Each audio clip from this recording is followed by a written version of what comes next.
Hola, mi nombre es José Antonio Méndez y os doy la bienvenida a un nuevo episodio de Comentarios desde la Barrera. Por fin ha llegado el día. Hoy, por fin, hablaremos de política. ¡Qué alegría!, ¿verdad, queridos oyentes? Sé que estáis hasta el gorro de nuestros representantes públicos, pero no puedo reprimir por más tiempo este silencio atronador que tanto me atormenta. 6 episodios de podcast y ninguno sobre política. Eso no puede ser. Así que hay que poner remedio urgentemente a este dislate. Eso sí, puedo prometer y prometo que no seré muy pesado y que el episodio de hoy será bastante más corto de lo habitual. Tampoco es cuestión de flagelarse sin venir a cuento ni de abusar de vuestra confianza. Además, para que veáis lo bueno que soy, trataré de hacer todo lo posible para no mentar ni a Pedro Sánchez ni a su cuadrilla de ministrillos y de asesores. Aunque bueno, a lo mejor se me escapa algún que otro exabrupto dirigido a la persona de este auténtico iluminado que nos ha caído en desgracia como presidente del gobierno. Si eso llegara a suceder, no me lo tengáis en cuenta. Sed indulgentes conmigo al estilo de este nuevo PSOE. Juzgadme por mis intenciones y no por mis hechos.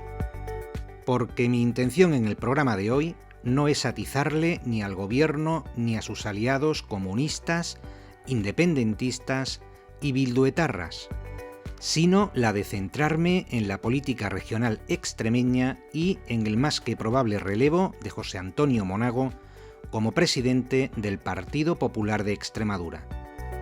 Para lo otro, no temáis, ya llegará el momento oportuno, y si no llega, pues ya lo buscaré yo.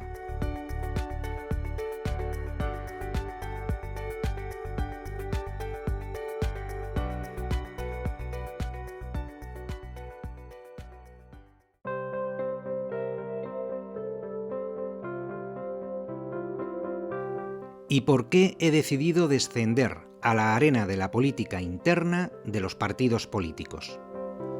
Pues simplemente porque en el PP de Extremadura están a punto de convocar su congreso regional para elegir nuevo presidente, y todavía no está claro si Monago va a repetir candidatura o si va a dejar vía libre a las jóvenes promesas que ya empiezan a mover ficha. De momento, todo son incertidumbres. La única certeza es que Fernando Pizarro, alcalde de Plasencia, se ha postulado para el cargo. Aunque, desde Génova 13, ponen en duda que sea el candidato idóneo para arrebatar la presidencia de la Junta de Extremadura al todopoderoso Guillermo Fernández Vara. O mejor dicho, al todopoderoso Partido Socialista Extremeño. Ya se sabe que por estos andurriales es indiferente el candidato que presenten los socialistas. Por muy zoquete que sea, prácticamente tiene asegurada la victoria por mayoría absoluta. Y ese factor, precisamente, es el que debería determinar las cualidades con las que debe contar el futuro candidato del Partido Popular. No pueden poner al frente de esa responsabilidad a cualquier medianía. O eligen a lo más granado de entre sus filas, o ya saben que están abocados a un fracaso estrepitoso. Cosa distinta es que haya primeros espadas de los que tirar en caso de necesidad. Yo creo que sí, aunque eso dependerá de la estrategia que marquen desde la dirección del partido. Lo que no deberían hacer es buscar a un mirlo blanco para ganar a Vara, que esa es tarea poco menos que improbable, sino para que al menos queme las naves dando la batalla. No es lo mismo perder plantando cara que ser derrotado bajo el yugo de la humillación y del ridículo. Y esa disyuntiva es, por desgracia, el factor decisivo que tienen que plantearse en el Partido Popular de Extremadura. se tendría que producir un cataclismo de proporciones cósmicas para mandar a pastar a Guillermo Fernández Vara a la bancada de la oposición. Y otra cosa no, pero Fernández Vara tiene los galones suficientes como para ganar por KO en el primer asalto y de un gancho de izquierdas a cualquiera que se le ponga por delante. Conoce su oficio como pocos. De hecho, tuvo al mejor maestro, a Juan Carlos Rodríguez Ibarra.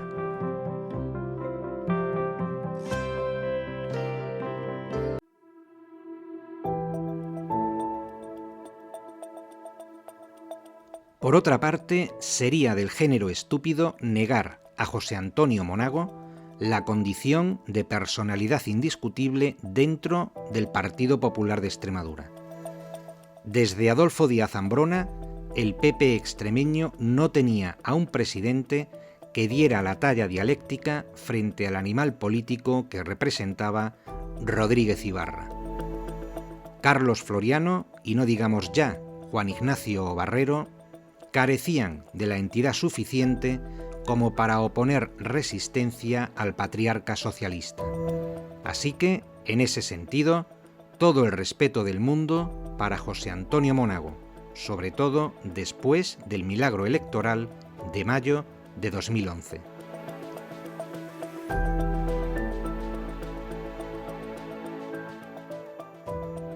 Alejandro Nogales, abstención. Don Víctor Manuel Casco Ruiz. Abstención. Don Pedro Escobar Muñoz. Abstención. Queda elegido presidente de la Junta de Extremadura y de la Comunidad Autónoma de Extremadura el excelentísimo señor don José Antonio Monago Terraza. Hoy se abre una nueva etapa política en Extremadura. Los extremeños han manifestado su deseo de cambio y de renovación política. Este deseo de cambio y de renovación ha de fijar, en mi opinión, la orientación de la presente legislatura.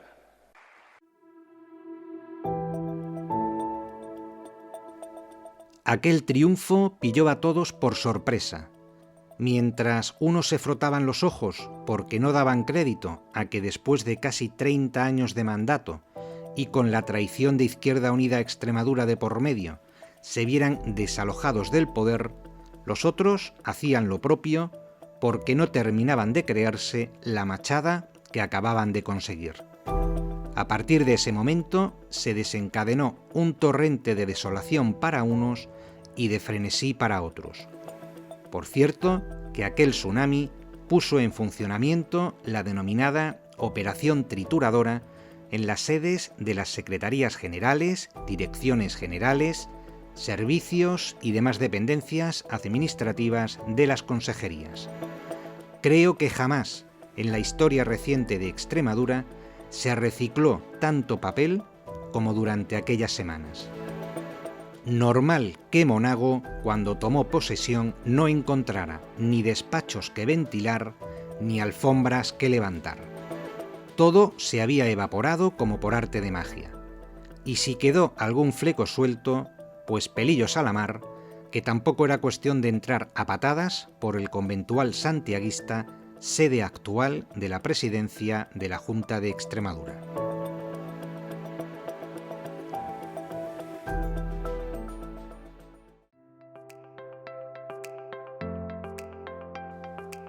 Pero, en fin, a lo que vamos. Lo cortés no quita lo valiente, y al igual que hay que atribuirle a Monago, a título casi personal, la espectacular victoria electoral de 2011, a él corresponde también, casi en exclusiva, requerirle las cuentas de su mandato. ¿Qué fue lo que pasó a partir de su toma de posesión el 7 de julio de 2011? Pues que Monago y los suyos se emborracharon de poder. La celebración se les fue de las manos y no supieron controlar los efectos de una resaca que perdura todavía. La decepción, poco a poco, pero de manera implacable, fue ganando terreno a la ilusión. En lugar de aprovechar aquella oportunidad histórica para sentar las bases de una vez por todas de un partido sólido y de un liderazgo responsable, se dedicaron a contemplar el paisaje. Y claro, la acción de gobierno quedó bastante maltrecha. Cometieron el error de regodearse en una victoria que pondría al descubierto sus flaquezas como gobernantes. Cayeron en lo que podríamos denominar, si me permitís el símil, en una especie de delicias de Capua a la extremeña, pero sin la épica ni mucho menos de romanos y cartagineses, sino algo mucho más prosaico, mucho más de andar por casa.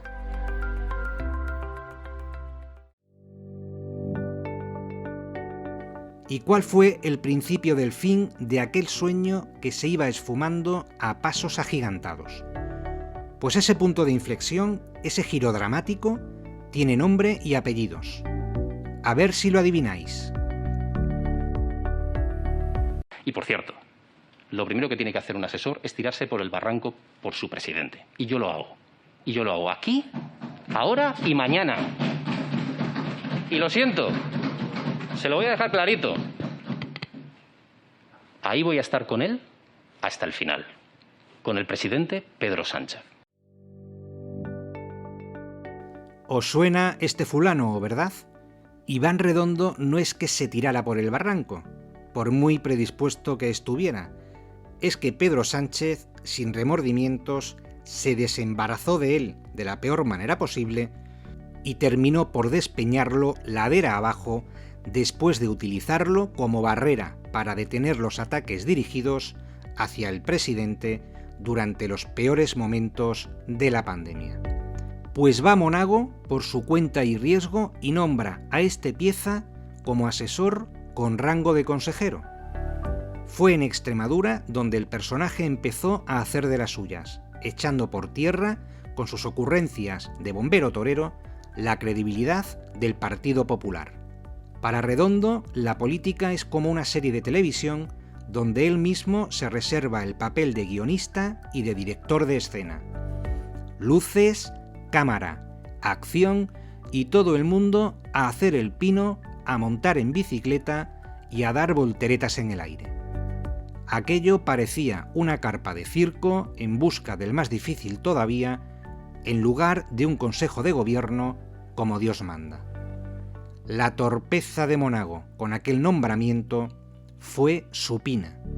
Supongo que habría alguna que otra voz discordante, pero tan tímida que tan solo un experto con un fino oído habría sido capaz de distinguir si se trataba de un reproche o de todo lo contrario.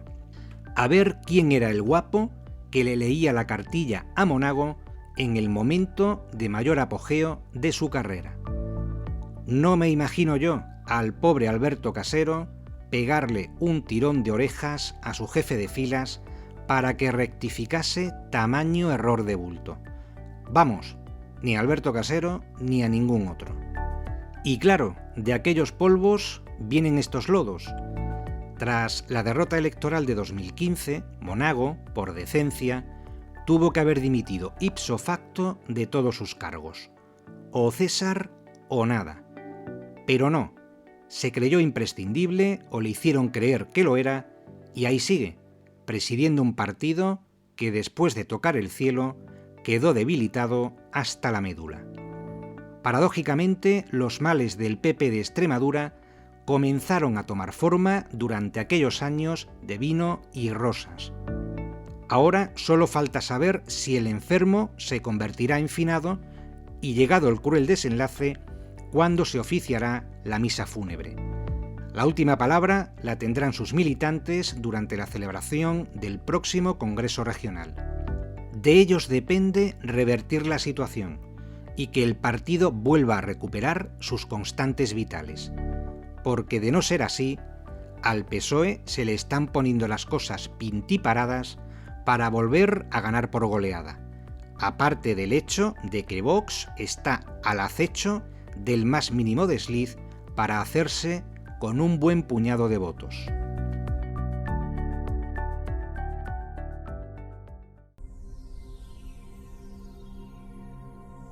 Y estos son los hechos que han conducido al PP de Extremadura a organizar un congreso en horas bajas. Negar la evidencia de que como entidad regional no pasan por su mejor momento sería el mayor error que podrían cometer sus dirigentes. No pueden actuar como si nada hubiera pasado, como si aquellos 4 años de gobierno no hubieran generado una fractura interna sin precedentes que, en buena lógica, saldrá a relucir durante las jornadas del Congreso. Y es bueno que así sea si no quieren que la herida se enquiste. Callar y pasar página sería la solución más cómoda, pero la más peligrosa a medio y corto plazo. ¿Quién saldrá elegido presidente en ese Congreso? Porque sustituir a Monago no va a ser tarea fácil. Por el momento se perfilan para el cargo 2 candidatos: el ya mencionado Fernando Pizarro y María Guardiola. De Pizarro ya hemos hablado. Su principal credencial ante la militancia es su gestión al frente del Ayuntamiento de Plasencia, con 3 mayorías absolutas consecutivas. Y en cuanto a María Guardiola, os preguntaréis con razón que ¿quién es María Guardiola? Pues a decir verdad, una auténtica desconocida, a pesar de que desempeñó varias secretarías generales durante el gobierno de Monago. Actualmente es concejala en el Ayuntamiento de la capital cacereña. Y poquito más sabemos de esta aspirante en discordia. ¿Y ese anonimato es bueno o malo? Pues según se mire. Cuando Elena Nevado encabezó el cartel electoral de los populares en las municipales de mayo de 2011, tampoco la conocía nadie y sin embargo barrió por mayoría absoluta. Por lo tanto, esa ausencia de referencias no debe interpretarse a priori como un lastre.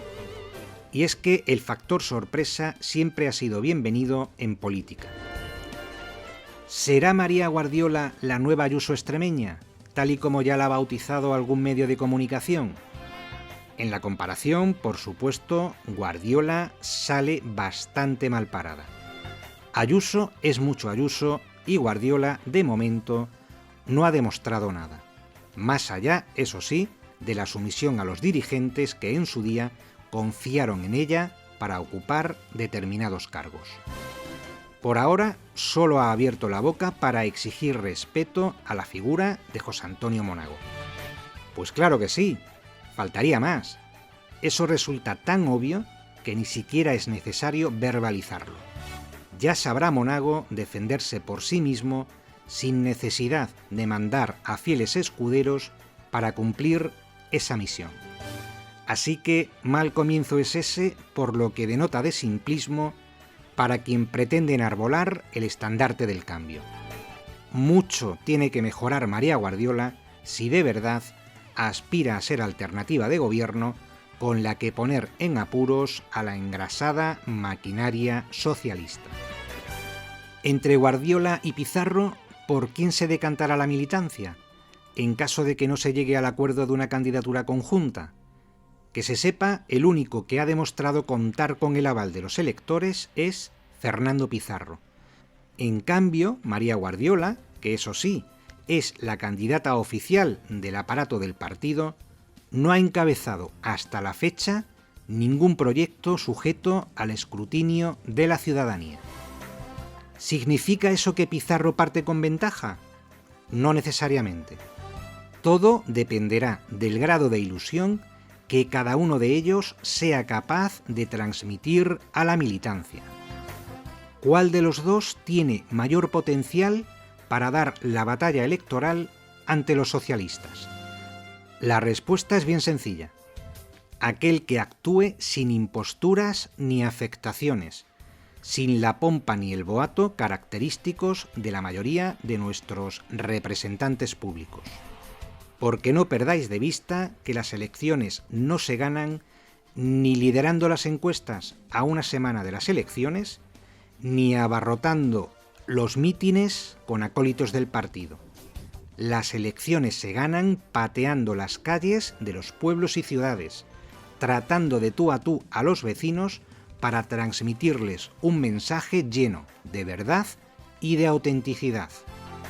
Con este Congreso, el PP está en la encrucijada de si se conforma con una mano de pintura en la fachada de un edificio que, a decir de algunos, amenaza ruina, o si por el contrario se deciden a echar cimientos con los que estabilizar la estructura. Próximamente saldremos de dudas.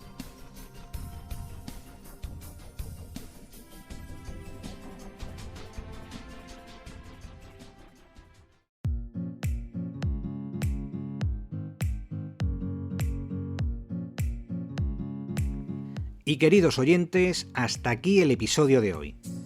Yo sé que esto de la política no nos vuelve especialmente locos de alegría, pero no podemos negar que ahora más que nunca, en tiempos de pandemia, la política lo invade todo y además es necesaria. Y no podemos darle la espalda a la realidad, por mucho que nos disguste. Pero en fin, que bastante os he sermoneado ya, así que, sin más, me despido de vosotros. Hasta un próximo episodio.